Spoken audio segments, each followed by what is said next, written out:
என் இதயத்தை நினைத்து விட்டாய்.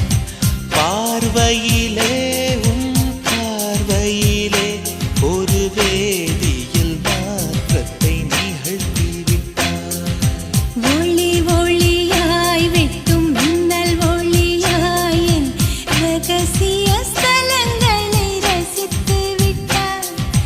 ரசித்ததையே நீ ரசித்ததையே என் அனுமதி இல்லாமல் ருசித்து விட்டாய். பூவென நீ இருந்தால் இளம் பெண்களை போல் வருவேன். நிலவென நீ